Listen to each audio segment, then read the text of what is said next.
Tender o'tkazish bu biznesingizni yangi bosqichga olib chiqadi.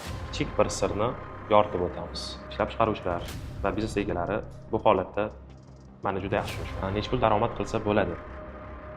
O'sha savolga javob topishadi. O'zbekistonda biznes muhiti tez rivojlanmoqda va kim tender jarayonlarini o'z vaqtida va to'g'ri yo'lga qo'ysa, raqobatchilardan bir pog'ona balandaman deb hisoblasa bo'ladi. Sizni soliq to'lovchilaringiz bu sizning mijozlaringiz. Umumiy qilib aytganda, bozor. Do'stlar, bugungi videomizda ko'pchilik tadbirkorlar, biznes egalari, ish boshqaruvchilar bilmaydigan, lekin ularning biznesini yangi bir bosqichga olib chiqadigan kichik bir sirni yoritib o'tamiz. O'zi nima uchun bu videoni ko'rishim kerak? Kim bu o'zi degan savolingizga qisqacha o'zim haqimda va kompaniya haqida ma'lumot berib o'taman. Men Muzaffar Favdozim, Accord Print kompaniyasida kommersiya bo'limida faoliyat olib boraman.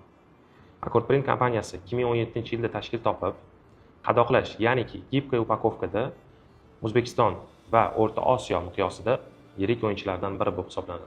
Agar biznesda kamroq xarajat qilib, sifatli xizmat yoki tovar sotib olmoqchi bo'lsangiz, tender haqida bilishingiz shart. Videoni oxirigacha ko'ring. Biz sizga tender qilish sirlarini, O'zbekiston biznes muhitida qanday qilib to'g'ri, xatolarga uchramagan holatda konkurs e'lon qilib, bo'lajak hamkorlarni tanlab olishda qisqacha ma'lumotlar berib o'tamiz. Albatta, sodda va amaliy misollar bilan. Tender o'zi nima? Istagan kompaniya o'ziga kerakli bo'lgan tovar, xizmat, xom ashyolarni bir nechta kompaniyalar o'rtasida konkurs e'lon qilib tanlab olishi mumkin. Bu jarayon tender deyiladi. Bu narsada siz biznes egasi bo'lasizmi, yoki ish boshqaruvchimi, yoki ta'minot bo'limi rahbari bo'lib turib, internetlardan, tanish-bilishlardan yoki bozorlardan tovar qidirib yurmaysiz. Bu sizga ancha yengillik beradi. Aksincha, yoningizga o'zligi kelishgan, eshigingizni taqillatib kelgan kompaniyalardan o'zingizga eng ma'qul sifat va eng ma'qul narxni tanlab olasiz. Ko'pincha tender deyilsa, ko'z oldimizga davlat tashkilotlari, lekin aslida istagan soha vakillari yoki istalgan masshtabdagi biznes tender e'lon qilib o'tkazsa bo'ladi. Chunki tender qilishning biznesingiz uchun 4 ta konkret ustuvorliklarni sanab o'taman. Birinchi ustuvorlik eng yaxshi narx va sifat. Tender e'lon qilinayotganda siz tender tashkilotchisi bo'lib turib, o'zingiz xohlagan tovar, o'zingiz xohlagan texnik xarakteristika, o'zingiz xohlagan sifat orqali kompaniyalarni tanlab olishingiz mumkin. Ikkinchi ustuvorlik esa vaqtni tejalishi. Siz bozorlardan, tanish-bilishdan yoki internetdan tovarlar, xizmatlar qidirib o'tirmaysiz. Siz e'lon qilasiz. O'zini sohasini mutaxassislari, kerakli hujjatlar, kerakli narx, kerakli sifat bilan sizga ariza qoldirishadi. O'sha ariza asosida siz bir nechta kompaniyalarni ko'rib chiqib, o'zingizga eng ma'qul variantni tanlaysiz.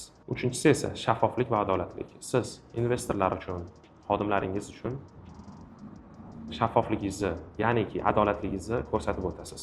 Ishonch oshadi. Hamkorlar, investorlar sizga ko'proq ishonch bildirishadi. Siz bilan ishlash ularga qulayliklar olib kelinadi. Chunki o'rtada tanish-bilish, qudandachilik, o'zbekchilik degan narsalar yo'qoladi. Masalan, kim kafolat beradiki, sizning ta'minot bo'limi rahbaringiz yoki ish boshqaruvchingiz xom ashyolardan, xizmatlardan yoki boshqa tovarlardan rus tilida aytgandek, atkat sxemasi orqali ishlamayotganini. To'g'ri aytasiz, hech kim kafolat bermaydi. Dokumentda boshqa narx, rejada boshqa narx, faktda boshqa narx. O'rtadagi tafovut esa kattalashib boraveradi. Menimcha, ishlab chiqaruvchilar va biznes egalari bu holatda mani juda yaxshi tushunishyapti. Tenderda esa shu narsalarni oldini olishingiz mumkin. To'rtinchisi, eng muhimi esa siz sifatsiz mahsulot, sifatsiz xom ashyo, sifatsiz xizmatdan yiroqda bo'lasiz. Xulosa qilinadigan bo'lsa, tender, raqobat, sifat, past xarajat, vaqt tejalishi, shaffoflik va risklarni kamaytirish. Xo'p, tender yaxshi narsa ekan. Lekin qanday qilib tender o'tkazaman? Keling endi tender qilish jarayoni haqida qisqacha ma'lumotlar berib o'taman. Nimadan boshlash kerak o'zi?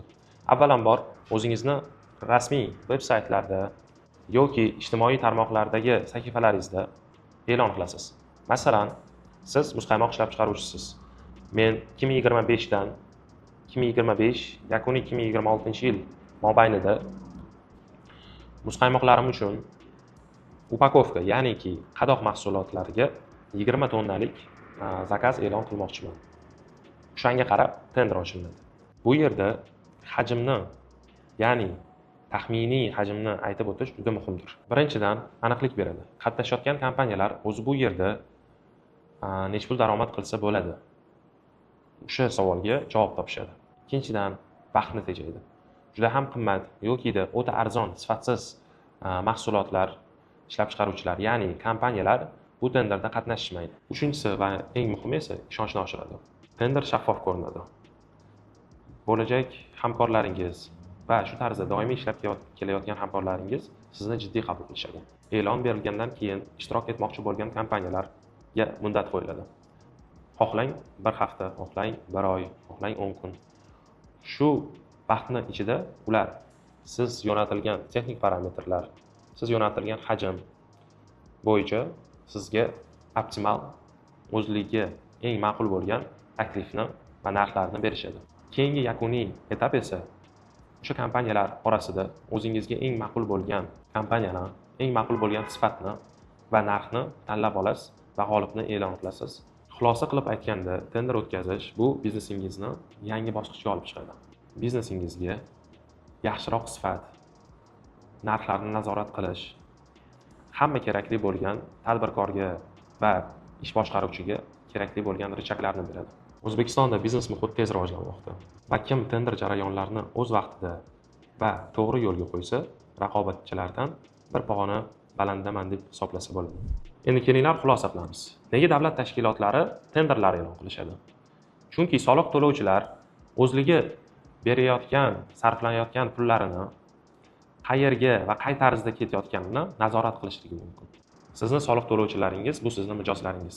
Umumiy qilib aytganda, bozor. Bozor shuni talab qilyapti. Shuning uchun siz rahbar sifatida, tadbirkor sifatida yangiliklardan qo'rqmasligingiz kerak.